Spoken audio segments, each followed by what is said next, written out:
Na katibu mkuu ameeleza Mheshimiwa Dr. Samia Suluhu Hassan anaendelea kutoa vibali vya ajira za wataalamu wa sekta hizi zote, michezo, utamaduni na sanaa, ili pasimamiwe kikamilifu maeneo haya matatu kwenye halmashauri zetu na tupate mafanikio.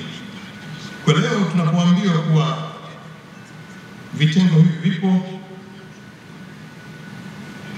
tunao wajibu wa kuimarisha maeneo haya. Wakurugenzi wa halmashauri tupo hapa. Kwa halmashauri ambazo hazina maafisa utamaduni, hazina maafisa maendeleo ya michezo, zihakikishe zinapata maafisa hao mara moja kila mwaka. Na kama kibali hakijaja katika kila halmashauri, nina uhakika wako walimu, wako wananchi, wako wasomi waliosoma kwenye vyuo nilivyotaja hapa. Hao waamie kwenye vikao hivyo tukisubiri ajira zao. Na kama kuna watu ambao wanajitolea, waombewe kibali hao ili waendelee kuwa maafisa kwenye maeneo hayo ya halmashauri.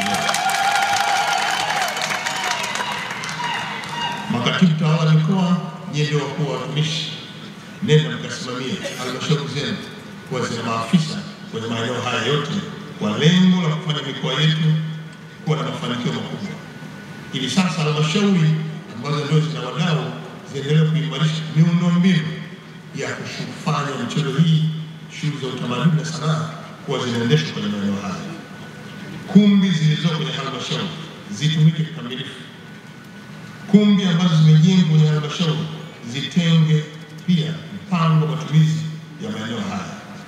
Idara na vitengo vilivyopo katika halmashauri zifanye kazi yake, lakini kubwa zaidi, halmashauri zitenge bajeti maalum kwa ajili ya utamaduni, michezo na sanaa za kila halmashauri.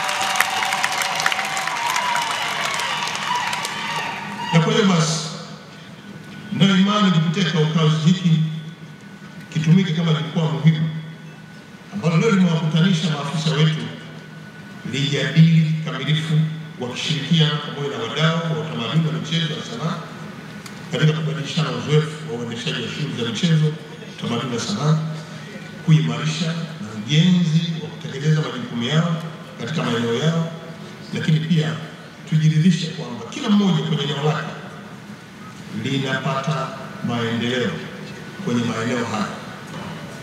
Changamoto ulionayo sasa, afisa wetu wa utamaduni, afisa wetu wa michezo na sanaa, kuhakikisha kwamba maeneo haya yanapata mafanikio kwenye maeneo yetu. Ndugu washiriki, kama ambavyo Mheshimiwa Waziri alivyoeleza, sekta ya utamaduni, sanaa na michezo zina fursa nyingi na muhimu, na sasa ndio nafasi kutilia mkazo kuhusu baadhi ya maeneo muhimu katika kuimarisha sekta hizo, ili kila mmoja kutoka hapa aende akasimamia eneo lake. La kwanza, eneo la urithi wa utamaduni. Tanzania ina uanuwai mkubwa wa urithi wa utamaduni kutoka kwa makabila zaidi ya 120.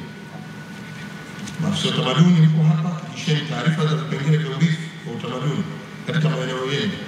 Kwanza, vinatambulika. 2, vinaratibiwa vizuri. 3, vifanyiwe kazi viweze kukidhi viwango vya kuwa urithi wa kitaifa, vinakusanywa na kuwasilishwa Wizara ya Utamaduni, Sanaa na Michezo ili viingizwe kwenye orodha ya kitaifa ya urithi wa utamaduni usioshikika.